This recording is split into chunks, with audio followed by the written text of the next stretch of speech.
Hai guys, Assalamualaikum warahmatullahi wabarakatuh. Nama saya Eka Restu Fitri dengan NIM 50119039. Saya dari Lokal 3B Ekonomi Syariah. Tema podcast yang saya ambil adalah tentang sebab-sebab kegagalan dalam berbisnis. Ketika kita memulai sebuah bisnis, satu hal yang perlu kita pertimbangkan adalah sebuah kegagalan. Tetapi bila sejak awal kita sudah mengetahui penyebab umumnya gagal dalam berbisnis, maka kemungkinan kita kurang berisiko untuk mengalaminya. Dalam menjalankan bisnis pasti ada keuntungan dan kerugian, juga ada kesuksesan dan kegagalan. Kegagalan dalam suatu bisnis itu adalah salah satu hal yang paling ditakuti oleh semua pelaku bisnis. Ada beberapa penyebab terjadinya kegagalan dalam berbisnis. Yang pertama, perencanaan yang kurang matang. Dalam menjalankan bisnis, perencanaan adalah hal penting yang harus dilakukan pertama kali. Rencana bisnis tidak perlu sempurna, namun harus tepat dan dipikirkan secara matang. Dengan melakukan perencanaan, Anda dapat menentukan bagaimana bisnis Anda mencapai tujuannya. Yang kedua, takut mengambil risiko.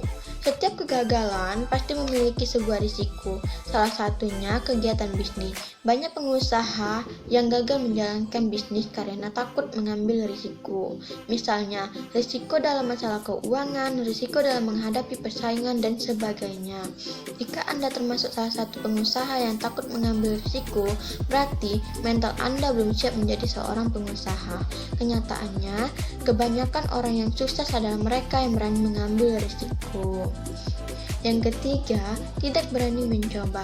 Mencoba hal-hal baru tentu dapat memberikan suatu ide baru dalam menjalankan sebuah bisnis. Namun, banyak pengusaha yang telah nyaman berada di zonanya, sehingga tidak berani untuk mencoba hal baru.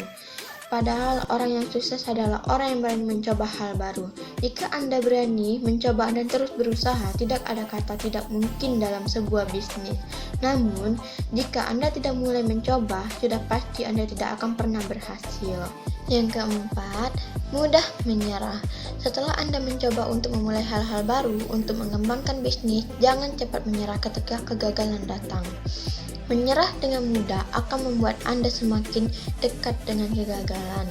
Jadi, cobalah untuk terus berusaha dan bersemangat untuk mewujudkan sesuatu hal yang ingin dicapai oleh bisnis Anda. Dan jangan pernah berhenti di tengah jalan. Dengan berhenti di tengah jalan, Anda sama saja telah menyia-nyiakan segala sesuatu yang telah Anda lakukan. Tanamkan di benak Anda bahwa kegagalan adalah hal wajar dan setiap orang sukses pasti pernah mengalami kegagalan sebelumnya. Yang kelima, terlalu terburu-buru. Banyak pengusaha yang mengalami kegagalan karena terburu-buru dalam menjalankan sebuah bisnis. Misalnya, terburu-buru dalam mengembangkan bisnis. Perlu diingat, segala sesuatu yang dilakukan dengan terburu-buru biasanya akan membawa hasil yang tidak baik atau kurang baik. Jadi, sebelum membuat keputusan atau melakukan sesuatu, cobalah pikirkan dengan baik dan buat rencana dengan matang. Dengan begitu, risiko kegagalan dalam bisnis akan berkurang dan keuntungan pun akan segera datang. Baiklah, hanya itu yang dapat saya sampaikan. Jika ada kesalahan, kurang dan lebihnya, saya mohon maaf. Assalamualaikum warahmatullahi wabarakatuh.